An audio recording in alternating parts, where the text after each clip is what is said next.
V štajerski prestolnici se zaradi evropskih uspehov nogometnega kluba Maribor manjše in predvsem manj znane ekipe pogosto znajdejo v senci.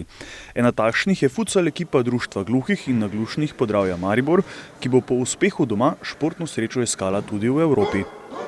Na 5. ligo prvakov gluhih v futsalu se odpravljamo v nedeljo, 28. januarja. Tam bo tekmovanje potekalo 7 dni. Vključenih bo skupno 30 različnih držav iz Evropske unije.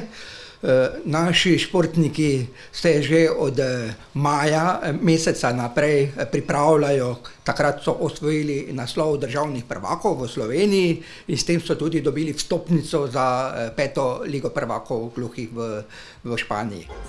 Ekipa se je pred 5 leti prvič uvrstila v ligo prvakov, ki je bila takrat v avstrijskem Gradcu. Takrat so med približno 30 ekipami dosegli 17.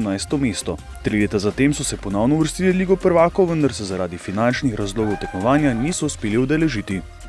To poteka v mestu Alcalá de Henares, to je mesto blizu Madrida in vse že imamo pripravljeno, naši športniki so se prej že pripravljali, so vadili na treninge, pripravljene so imeli te tekme medsebojne, prijateljske tekme, udeležili so se različnih oblik, različnih priprav, da so se pač bolj fizično pripravili na ligo prvakov v Španiji. V Španijo bo ekipa potovala nekoliko oslabljena, vendar jih to ne skrbi preveč. Imamo 12 igralcev. Ja, zaradi različnih obveznosti sta 2 igralca odpovedala udeležbo, tako da nas bo 10 šlo v Španijo. Pravila na tekmovanjih za gluhe in gluhoneme so v osnovi enaka kot na ostalih tekmovanjih v futsalu. Ja, to so pravila FIFA za futsal, 4+1 golman. Ja, skupaj je lahko v ekipi 2 golmana, 8 igralcev, tako da se lahko pol sproti menjavajo. Igralni čas je 20 minut krat 2x20 minut.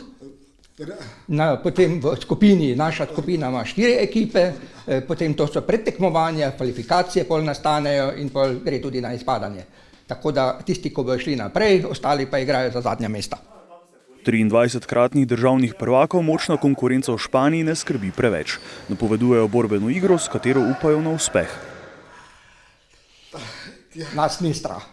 Že imamo veliko izkušenj, veliko tekm smo igrali v Evropi, za Italijo, v Avstriji, na Hrvaškem, v Bosni, v Srbiji, v Makedoniji, na Češkem smo že bili, v Nemčiji. To imamo dosti izkušenj z različnimi takimi tekmovanji. Nimamo straha. Ampak je res, da je konkurenca, odvisno bo tudi od rezultatov, od žoge. Mestna občina Maribor je skupaj s partnerji ekipi zagotovila brezplačen prevoz do Budimpešte, od koder bodo potovali proti španski prestolnici in od tam naprej. V skupini C jih prva tekma čaka v torek ob 15. uri.